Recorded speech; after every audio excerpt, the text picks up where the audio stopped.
I was scrolling through my Steam library one day and I thought to myself, man, what am I doing with my life? Just mindlessly looking through my games, unemployed and broke, feeling down and wondering, what is the meaning of life? Oh hey look, there's a new game. So there I was playing Schedule 1, running away from the cops, an idea hit me. I want to see what else indie games have to offer. I want to play something different, something unique, maybe something weird. See, look, it's in the title of the video. Now I don't want to just search games on Steam, even though weird games already do exist in there and a lot of questionable ones. I want to explore beyond my horizons, try something new.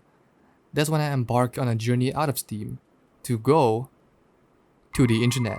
Now indie games have been getting more popular over the past few years, so I decided to use the popular indie game platform itch.io to hunt for them. So if you're looking to find something to watch while your food is getting cold, this is the one.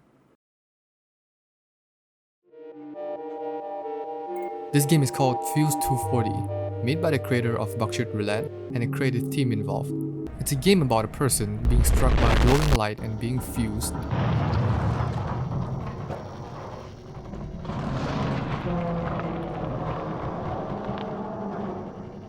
with a car.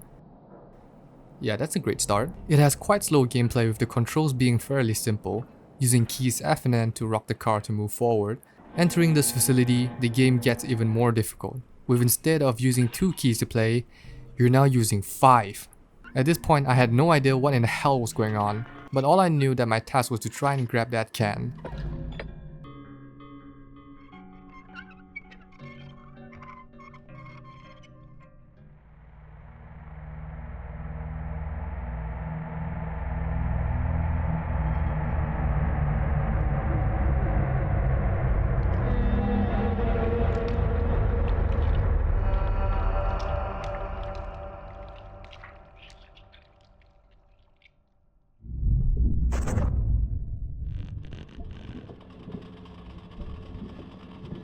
That's fucked up. You then meet this guy who has a similar situation as yours, but instead of being a full vehicle, he still has his upper body out. Both of their goals are to get to this machine called the Surgeon, which has the ability to separate you and your car, but at the cost of dying. The more I progress in this game, the more depressing it gets, as I found out more about the world outside and how hopeless it is.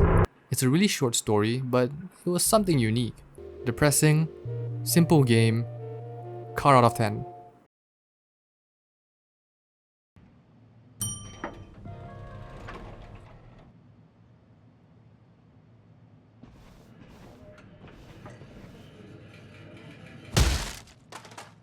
This is Perfect Vermin, a game where you get to smash shit. Now at first, I was wondering the counter at the top left, wondering how long it takes for this game to get weirder, while I was just smashing things around. It didn't take very long. So apparently this game is something like Prop Hunt. Now if you don't know what that is, basically you can play as either a hunter or a prop. As a hunter, you have to find and kill the fake props that hides with the environment. Now in this game, I play as a hunter, so my job was to find however number of fake props is on the counter. It was pretty easy to find them as they usually have shit hiding spots, but because I have a monkey brain, most of the time, I was just smashing random objects.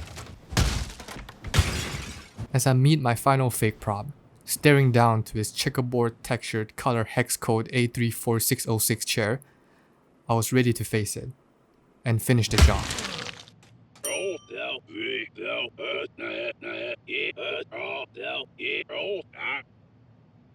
Okay, ignoring the man that's on my screen, I continue to ruin the place even more.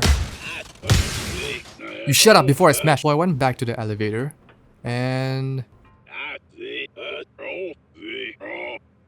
I gotta do it again, but now with a timer.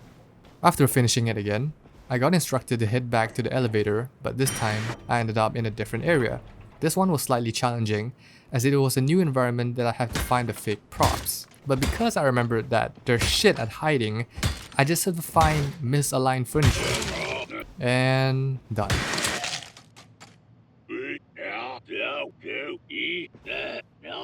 What the hell happened to him? And everything's upside down. So you may be wondering, is that all this game is? smashing the fake props and going to a different level every time? Well, yes. But as you progress, it starts to reveal more about the story, about the man as he gets more and more infected looking. I would say I had fun playing this, mostly because I get to just release my anger by smashing shit everywhere. And the story was interesting as well. Interesting levels. Oh look, it's Chair. 10 out of 10 would smash. Next, we have Gob, where we play as this little guy named Gob.